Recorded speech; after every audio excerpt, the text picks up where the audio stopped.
Hello everyone, कैसे हैं आप। आज हम लोग करेंगे प्लानिंग। सबसे पहले समझते हैं इसका मीनिंग। देखिए, प्लानिंग क्या है, अगर सिंपल भाषा में कहा जाए तो planning is deciding in advance what to be done in future. Planning क्या है, कोई भी जब हम फैसला करते हैं एडवांस में कि हमें फ्यूचर में क्या करना है, आगे भविष्य में क्या करना है, तो उसी को प्लानिंग कर कहते हैं। तो जब भी टेस्ट में आए या जब भी आपसे कोई पूछे तो ये सिंपल आप यूज़ कर सकते हो मीनिंग। लेकिन अगर हम डेफिनेशन की बात करें जो कि कुंज और ओ डेनल ने दिया है, तो अगर ओ डेनल और कुंज की डेफिनेशन है, उसके अकॉर्डिंग प्लानिंग क्या है, deciding in advance what to do, how to do it, when to do it and who is going to do it. तो इनका ये कहना है कि प्लानिंग कोई भी ऐसी चीज़ हो सकती है जो डिसाइड करती है एडवांस में कि हमें क्या करना है, कैसे करना है, क्यों करना है, किस तरह से करना है। अभी हम लोग इससे समझने की कोशिश करते हैं। देखिए, आपके सामने एक इकोनॉमिक टाइम्स का सोर्स है जो रिसेंटली 11 मई को न्यूज़ में आया था कि जो एप्पल की कंपनी है, इसने फैसला किया है कि कोरोना के चलते अपना 1/5 प्रोडक्शन, यानी कि 20% अपना प्रोडक्शन चाइना से हटा के और इंडिया में लाने की सोच रही है, और इनफैक्ट डिसीजन इसने ले लिया है। तो देखते हैं कि क्या जो डेफिनेशन है वो इसको फुलफिल करती है, क्योंकि ये भी एक प्लानिंग है। तो देखिए, सबसे पहले प्लानिंग में क्या है कि what to do, when to do, how to do, who is going to do it. तो व्हाट टू डू में देखिए, आप बिजनेस ने ये फैसला किया है कि ये अपने प्रोडक्शन को शिफ्ट करेगी इंडिया के अंदर। व्हेन टू डू इट, कब करने वाली है, ये इसने फैसला ले लिया है, क्योंकि अभी कोरोना का एक पर्टिकुलर टाइम पीरियड तो है नहीं, आप जानते ही हो। तो इसीलिए इसने डिसाइड किया है कि जब इंडिया में कोरोना खत्म हो जाएगा और पूरे वर्ल्ड में इसका इफेक्ट खत्म हो जाएगा, क्योंकि कभी ना कभी तो इसका इफेक्ट होना ही है खत्म, तो ये कंपनी इंडिया में शिफ्ट करेगी। फिर who is going to do it, अगर ऑब्वियसली देखोगे तो इसने ये फैसला कर लिया है कि अगर हम देखें कि by whom it is to be done, किसके द्वारा किया जाएगा, तो इसने फैसला किया है कि वेस्टर्न एंड फॉक्सकॉन जो मैन्युफैक्चरर्स हैं, इनके साथ इसने कॉन्ट्रैक्ट किया है और इनके थ्रू ये अपने काम को इंडिया में करवाएगी और रिसोर्सेज जो अपने रेवेन्यू है उसको जनरेट करेगी। ये इसने डिसाइड किए है। और फिर ये है कि when it is to be done, अगर आप देखो तो हमने इसमें सारे पॉइंट्स वही आते हैं जो हमने पढ़ा था डेफिनेशन में कि who is going to do it, when it will be done, why it is going to do it. अब ये वाई का रीज़न तो आपके सामने ही है कि इसने ये समझ लिया कोरोना में कि जो भी एक कंट्री के अंदर प्रोडक्शन करना is not a good thing. इसको समझ में आ गया। इनफैक्ट सभी कंपनी, जो दुनिया में जितनी भी कंपनियां हैं, उनको ये बात एकदम क्लियर हो गई है उनके दिमाग में कि कभी भी अपना प्रोडक्शन एक कंट्री में मत रखो, क्योंकि ऐसे जो डिजीज़ हैं आगे फ्यूचर में आती रहेंगी या आ सकती हैं कभी भी। तो इसीलिए कई कंपनियों की आंख खुल गई है और कई कंपनियों ने फैसला कर लिया है कि आगे हम लोग जो है कई जगह अपना प्रोडक्शन करेंगे, जिससे कि हम लोग इफेक्टेड ना हो। मैं आपको बता दूं कि जो एप्पल की कंपनी है बहुत ज़्यादा इफेक्ट हुई है कोरोना के चलते, क्योंकि इसका जो मेन प्रोडक्शन जो था वो चाइना में था और वहीं से ये डिजीज़ निकली है। तो इस वजह से इसका प्रोडक्शन ठप पड़ गया था, बंद हो गया था। तो ये क्लियर हो जाता है कि प्लानिंग जो है डिसाइडिंग होती है एडवांस में what to do, when to do, who is going to do it. अच्छा, एक चीज़ और है इनके डेफिनेशन के अकॉर्डिंग कि planning bridges the gap from where we are and where we want to go. Planning क्या करती है कि एक जो ब्रिज का काम करती है, जैसे आप देखोगे ब्रिजेस क्या करती हैं, हमें एक जगह से दूसरी जगह पहुंचा सकती हैं। जैसे आप इस पिक्चर में देख रहे हो कि अब ये इंडिविजुअल देखो, अगर इन्होंने प्रॉपर प्लानिंग की होती तो ये ब्रिज का इस्तेमाल करके दूसरी जगह जा सकते हैं। लेकिन अगर इन्होंने प्लानिंग नहीं की है तो इनके पास एक और ऑप्शन बचा हुआ है, आप देख रहे होगे, यहाँ छलांग लगा दो और सीधा दूसरे एंड में पहुंच जाओ, जो कि बहुत ही मुश्किल काम है। तो आपको इस पिक्चर से बस मैं इतना ही बताना चाह रहा हूँ कि प्लानिंग जो है एक ब्रिज का काम करती है और इसके वजह से काम आसान हो जाता है। इनफैक्ट प्लानिंग क्या करती है कि हम आज कहाँ हैं, प्रेजेंट हमारा स्टेटस क्या है, यहाँ से जो ये ब्रिज है ये हमें पहुँचाती है फ्यूचर में। तो if somebody is willing to achieve something, he will have to plan, and plan is going to just act like a bridge. It will help him to reach the future or to go where he want to go. तो ये चीज़ संभव है, तो इसीलिए ये bridge का काम करती है। दूसरी चीज़ ये है कि प्लानिंग क्या करती है, वो चीज़ों को, जो चीज़ें हमारे कंट्रोल में नहीं है या फिर कोई चीज़ जो बहुत ही मुश्किल काम है उसको आसान बनाने में मदद करती है। आप इस पिक्चर से फिर से देख सकते हो कि जो बहुत ही मुश्किल काम है, यहाँ से साफ दिख रहा है कि it's almost impossible to go without this bridge. तो हम दूसरे एंड में अगर जाना चाहें तो प्लानिंग क्या करती है, हमारे काम को बेसिकली बहुत ही आसान बना देती है। तो इससे हम ये भी कह सकते हैं कि planning helps to achieve the objectives in a very systematic and easy method. फिर आ जाता है फीचर्स। अब हमेशा याद रखना कि जब भी आपसे क्वेश्चन में पूछा जाता है कि मीनिंग लिखो और कंसेप्ट लिखो, तो हमेशा मीनिंग लिख के और उसकी डेफिनेशन जो है मोस्टली आप वो लिख दो और उसमें एक दो चीज़ें और ऐड कर दो तो कंसेप्ट बन जाता है। जैसे अगर आपको पूछा जाए कि बताइए मीनिंग बताइए या कंसेप्ट बताइए प्लानिंग का, तो व्हाट विल आंसर इज, पहले तो हम उनके जो डेफिनेशन है वो बता देंगे कि planning is deciding in advance what to do, when to do and by whom it is to be done. फिर हम लिख देंगे it acts as a bridge and helps to reach us from where we are and where we want to go. और इसमें एक दो चीज़ें और ऐड कर सकते हैं कि ये इम्पॉसिबल चीज़ को पॉसिबल बना सकती है। और एक दो जो फीचर्स अभी हम पढ़ने वाले हैं इसमें से कोई भी फीचर हम एक्सप्लेन कर सकते हैं दो तीन वर्ड्स में, दो तीन इनफैक्ट मतलब दो तीन, डिपेंड करता है कितने वर्ड्स में पूछा गया उसके हिसाब से हम अपने आंसर को लिख देंगे। तो जब भी कंसेप्ट आता है तो you don't have to, you need not worry, आपको क्या करना है फीचर्स में से कुछ पॉइंट्स को उसमें बेसिकली लिख देना है। तो आइए समझते हैं इसके फीचर्स डिटेल्ड वे में। सबसे पहले देखिए आप, इसके पहला जो फीचर है that is planning contributes to objectives. देखिए प्लानिंग क्या करता है, ऑब्जेक्टिव्स जो होते हैं, देखिए कोई भी बिजनेस ऑर्गेनाइजेशन का एक ऑब्जेक्टिव होता है, बिना ऑब्जेक्टिव के तो कोई बिजनेस सोच ही नहीं सकती। तो जो बिजनेस है आप देखो इट स्टार्ट्स, प्लानिंग हमेशा ऑब्जेक्टिव को लेके ही शुरू होता है। जब बिजनेस का कोई ऑब्जेक्टिव होगा तभी जाके वो प्लानिंग करेगी। We can not think of planning in the absence of objective. कोई भी प्लानिंग बिना ऑब्जेक्टिव के तो कोई भी नहीं कर सकता। कोई भी कंपनी इमेजिन कीजिए, कोई कंपनी के पास जब ऑब्जेक्टिव नहीं रहेगा तो वो प्लानिंग करने का लॉजिक ही नहीं बनता। It also decides the methods and steps to be taken. तो प्लानिंग जो है ये एक, जब भी हम प्लानिंग करेंगे तो ये इसके अंदर स्टेप्स और मेथड्स भी आते हैं। आइए इस एग्जांपल से समझते हैं। जैसे हमने पीछे पढ़ा कि एप्पल कंपनी शिफ्ट होना चाह रही है चाइना से अपना प्रोडक्शन हाउस 20%, जैसे कि आप देख रहे हो 20% अपना प्रोडक्शन हटाना चाह रहे हैं और इंडिया में लाना चाह रहे हैं। तो इसके पीछे क्या ऑब्जेक्टिव है, तो आंसर है हाँ, ये देखो ये आई कर रही है, यानी कि ये इसकी नज़र है 40 बिलियन डॉलर जो है, इतना बिलियन एक्सपोर्ट रेवेन्यू जनरेट करने का, यानी कि ये चाह रही है कि 40 बिलियन एक्सपोर्ट रेवेन्यू जनरेट हो। तो ये इसके पीछे इसका ऑब्जेक्टिव है। इसके लिए क्या कर रही है, ये ऑब्जेक्टिव होने की वजह से ही इसने प्लान किया है कि इंडिया में शिफ्ट करेगी, क्योंकि इसका ऑब्जेक्टिव ही है कि इतना अचीव कर पाए। तो इससे ये हम कह सकते हैं कि ये एक तरह से जो है प्लानिंग कंट्रीब्यूट करती है ऑब्जेक्टिव्स को फुलफिल करने में, और बिना ऑब्जेक्टिव्स के प्लानिंग नहीं हो सकता। तो ये हो गया हमारा पहला फीचर। दूसरा आता है कि planning is basic function of management. देखिए प्लानिंग जो है ना, ये मैनेजमेंट का एक बेसिक फंक्शन है। आपको याद होगा कि मैनेजमेंट के फंक्शंस क्या हैं। प्लानिंग, अगर आप देखो मैनेजमेंट के फंक्शंस क्या हैं, सबसे पहले planning, organising, staffing, directing and controlling. तो इसको कहा गया है कि ये बेसिक फंक्शन है, क्योंकि आप देखोगे कोई भी बिजनेस ऑर्गेनाइजेशन सबसे पहले क्या करती है, ऑब्जेक्टिव बनाती है, और ऑब्जेक्टिव बनाने के बाद फिर वो प्लान शुरू करती है। तो सबसे पहला काम जो होगा बिजनेस ऑर्गेनाइजेशन का वो होगा ऑब्जेक्टिव्स बनाने का।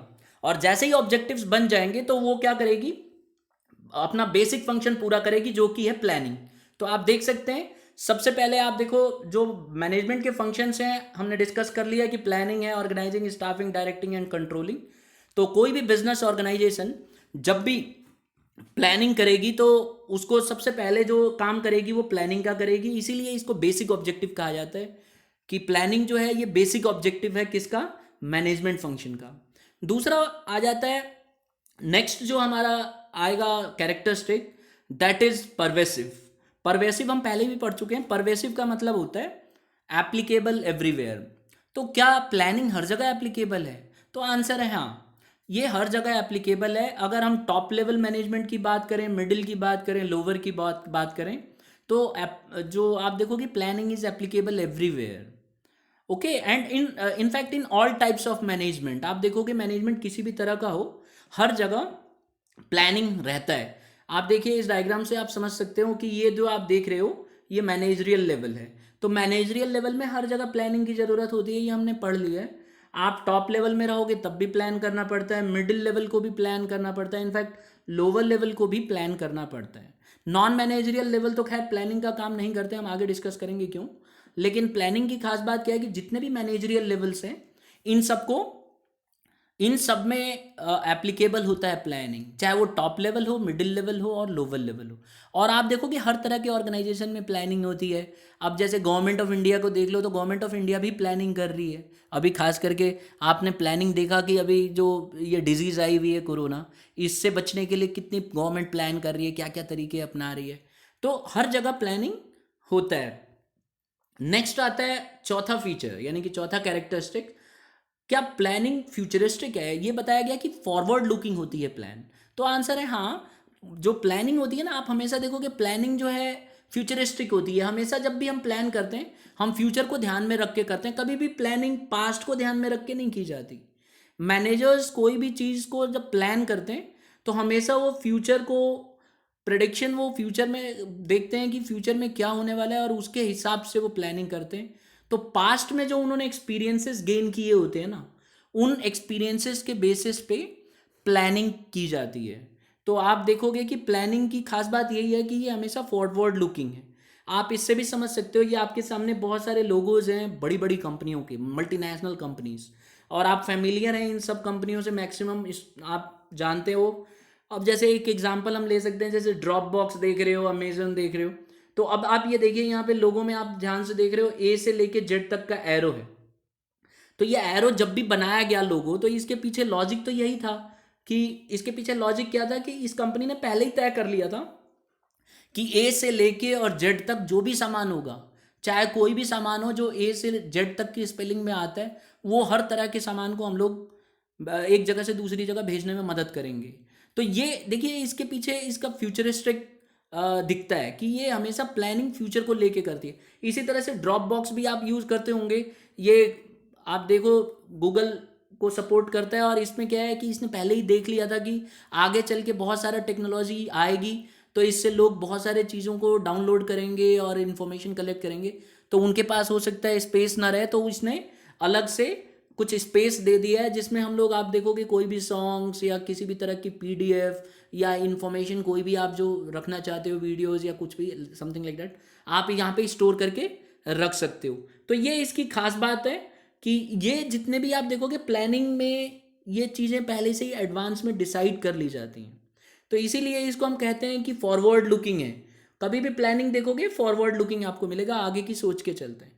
फिर आता है एक फीचर कंटिन्यूअस। क्या प्लानिंग कंटिन्यूअस है? यानी कि अगर हम कोई चीज़ को प्लान कर लेते हैं, तो क्या हमें लगातार उसको प्लानिंग करते रहना पड़ेगा? वो काम खत्म नहीं हो सकता। तो हमेशा आप देखोगे जब भी हम प्लानिंग करते हैं, तो प्लानिंग एक नेवर एंडिंग प्रोसेस है। कह रहा है कि it is never ending process because after making plans also one has to be in touch with the changes in the changing environment.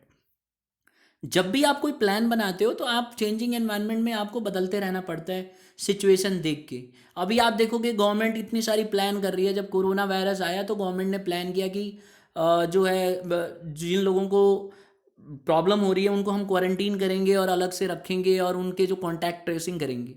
फिर इसको फॉलो किया गवर्नमेंट ने बहुत ही स्ट्रिक्टली, और लॉकडाउन भी लगाया।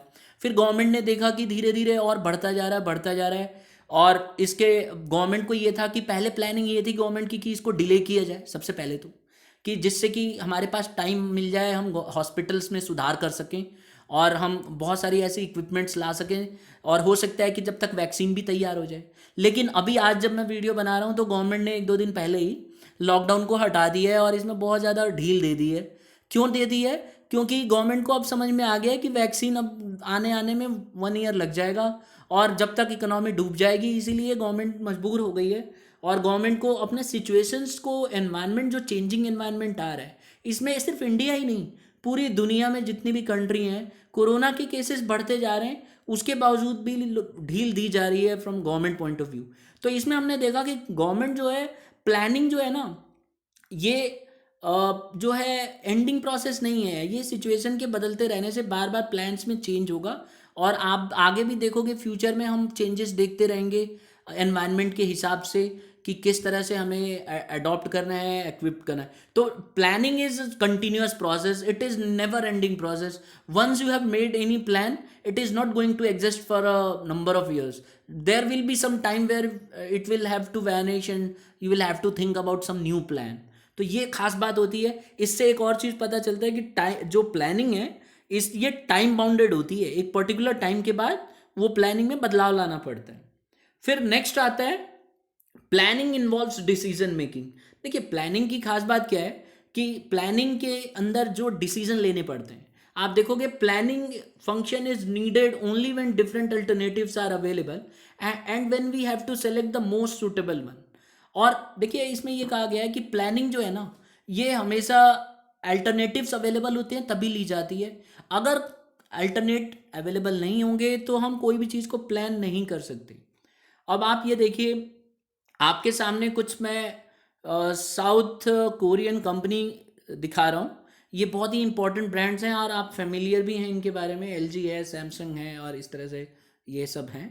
आप देखो तो इसमें आप देखोगे ये जितनी भी कंपनियां हैं इनका मानना ये है कि 1980s में जो आप देखोगे साउथ कोरियन कंपनियों को डिसीजन लेना था कि वो अपना प्रोडक्शन कहाँ सेटअप करें। तो ये जो मैं आपको दिखा रहा हूँ ये मैक्सिमम ये सब कंपनियों ने अपना प्रोडक्शन डिसाइड किया कि हम चाइना में सेटअप करेंगे, क्योंकि वहाँ की मार्केट इनको अच्छी दिख रही थी। लेकिन हुआ क्या, कुछ कंपनियों ने जापान भी चुना। तो आज इन कंपनियों को दुख है कि हम लोगों ने चाइना चुना है। क्यों आज, क्योंकि चाइना में आज की जो हालत है वो देखते हुए ही कंपनियों को पछतावा हो रहा है। तो क्योंकि ये कंपनियों को अब ये लग रहा है कि इनको और भी जगह शिफ्ट होना चाहिए, तो इसीलिए आप देख रहे हो ये कंपनियों ने गवर्नमेंट इंडिया में आने के लिए अपना दिखाया है इंटरेस्ट और इंडिया में आना चाहती हैं। इनफैक्ट कई स्टेट्स ने इनको ऑफर भी किया है और गवर्नमेंट चाहती है कि ये कंपनी आए जिससे कि ज़्यादा से ज़्यादा रोज़गार मिले। और क्योंकि हमारे यहाँ यूथ बहुत है तो जॉब एम्प्लॉयमेंट मिलेगा और कंपनियों को भी पता है कि यहाँ पे प्रोडक्शन ज़्यादा हो सकता है क्योंकि सस्ते में लेबर अवेलेबल करा देगी इंडियन गवर्नमेंट। तो इसीलिए ये कंपनियां यहाँ आ रही हैं। तो इन कंपनियों के पास अल्टरनेटिव अवेलेबल है और इन कंपनी को डिसीजन लेना है। तो इसीलिए हम कह सकते हैं कि मैं, अगर आप देखो planning is what decision making. Planning आपको डिसीजन लेना होता है लेकिन इसके लिए अल्टरनेट्स अवेलेबल होने चाहिए और क्योंकि इनके पास अल्टरनेट अवेलेबल हैं इसीलिए ये इंडिया में शिफ्ट करना चाहती हैं कंपनी। तो ये इसका एक खास फीचर है। नेक्स्ट आ जाता है planning is a mental exercise. Planning कहा गया है कि ये एक मेंटल एक्सरसाइज है। मेंटल एक्सरसाइज कैसे है? मेंटल एक्सरसाइज कोई भी ऐसी एक्सरसाइज होती है जो हम लोग जिसके अंदर इंटेलेक्चुअल प्रोसेस आता है, जिसमें हमें दिमाग लगाना पड़ता है। तो आप देखोगे it is a mental process which requires higher thinking. ये एक ऐसा प्रोसेस है जिसमें हमें बहुत ही ज़्यादा सोच विचार करना पड़ता है। That is why it is kept separate from operational activity. इसीलिए आप देखोगे प्लानिंग के अंदर जो है सेपरेट रखा जाता है, ऑपरेशनल एक्टिविटी से दूर रखा जाता है। प्लानिंग मेंटल एक्सरसाइज इसलिए भी है क्योंकि इसके अंदर सिर्फ आप देखोगे जो मैनेजरियल लेवल्स हैं उन्हीं को प्लान करने दिया जाता है। जो आप देखोगे ऑपरेशनल लेवल पे जो ये वाला लेवल है जिसमें वर्कर्स होते हैं इनके लिए प्लानिंग नहीं दिया जाता। क्यों? क्योंकि इसमें माना गया कि it is a mental exercise and workers do not have that much quality. I mean they are not highly educated and therefore there is a thinking that they cannot take good decisions। तो इसीलिए planning का काम इनको ना देके सिर्फ जो managerial level से इन्हीं को ये काम दिया जाता है। तो इसीलिए ये this is a mental exercise. आप कोई भी प्लानिंग करोगे तो आपको उसमें दिमाग लगाने की ज़रूरत पड़ेगी, आपको बहुत कुछ उसमें सोच विचार करना पड़ेगा। अब तो ये थी हमारे फीचर्स। अब आप देखोगे कि एक क्वेश्चन है बड़ा इंपॉर्टेंट आपके लिए। मैं चाहता हूँ कि आप भी एक प्लानिंग करके देखो, आप खुद ही समझ जाओगे कि ये मेंटल एक्सरसाइज क्यों है प्लानिंग। मैं आपसे ये पूछ रहा हूँ कि जैसे आप हमने डिस्कस किया कि साउथ कोरियन कंपनीज जो हैं, जैसे ये साउथ कोरियन कंपनीज आप देख रहे हो, ये कंपनी इंडिया आना चाहती हैं और इसी तरह से बहुत सारी इंडियन कंपनीज भी हैं जो ऑलरेडी इंडिया में काम कर रही हैं। ये सब कंपनी आप ये भी फैमिलियर हैं, ये ऑटोमोबाइल्स की कंपनी है जो इंडिया ब्रांड है। तो इंडिया के सब ब्रांड्स हैं। तो आपको क्या लगता है कि गवर्नमेंट को जो ऑफर दे रही है हमारी इंडियन गवर्नमेंट, यहाँ तक की न्यूज़ ये भी आ रहा है कि इंडियन गवर्नमेंट, खास करके अगर मैं स्पेसिफिक हूँ तो यूपी की गवर्नमेंट, जो यूपी के चीफ मिनिस्टर हैं आदित्यनाथ योगी, अगर आप देखो ये क्या कर रहे हैं, ये बोल रहे हैं कि मैं लग्जमबर्ग इतना, यानी कि लग्जमबर्ग कंट्री है उसके ट्वाइस यूपी की गवर्नमेंट अलाउ कर रही है ज़मीन, लैंड, और वो भी फ्री ऑफ कॉस्ट। तो क्या ये सही है? आपको अपना व्यू बताना है कि क्या बाहर की कंपनियों को ये देना सही रहेगा या हम अपने इंडियन कंपनीज को ही ये प्रोवाइड कराएं। क्योंकि अगर हम ऐसा करते हैं तो मेक इन इंडिया के तहत हम काफ़ी अच्छा कर पाएंगे और हमारी जो कंपनी है ये ब्रांड उभर के निकल के आएंगे और पूरे वर्ल्ड में हो सकता है कि ये एक्सपोर्ट करने लग जाए और इनको एक मौका भी मिलेगा। और या आपकी ये व्यू है कि दोनों को रखा जाए? अगर हम बाहर की कंपनियों को रखते हैं तो उससे जो व्यू है इस समय कि बहुत जल्दी से एम्प्लॉयमेंट मिलेगा और ज़्यादा से ज़्यादा लोग एम्प्लॉयड होंगे। तो आपको ये डिसाइड करना है कि क्या हमें अपने देश की कंट्री को जो कंपनियां हैं ब्रांडेड इनको रखा जाए या बाहर की कंपनियों को मौका दिया जाए, या फिर कोई ऐसा तरीका आप सुझाइए कमेंट में जिससे कि दोनों काम हो जाए। तो मैं आपके व्यू का इंतज़ार करूंगा और आप कमेंट कीजिए। This is a mental exercise for you basically. तो आप देखोगे कि इसमें आपको दिमाग लगाना पड़ेगा, आपको सारे एस्पेक्ट्स याद रखने हैं कि गवर्नमेंट चाह रही है कि इंडिया के ब्रांड्स को बढ़ावा मिले। तो ऐसे में अगर आप मैनेजमेंट के एक मतलब गवर्नमेंट की बॉडी में एक आप डिसीजन मेकर होते तो आप क्या डिसीजन लेते? देखते हैं आप क्या कमेंट करते हो। होप कि आपको ये टॉपिक समझ में आया होगा। अगर आपको समझ में आया है और लग रहा है कि आपके फ्रेंड्स को भी सही रहेगा ये जो इन्फॉर्मेशन है, तो आप उनको ज़रूर शेयर कीजिए, लाइक कीजिए और सब्सक्राइब कीजिए, जिससे कि मेरा अपडेट आपको टाइम टू टाइम मिलता रहे। Thank you for listening and have a nice day.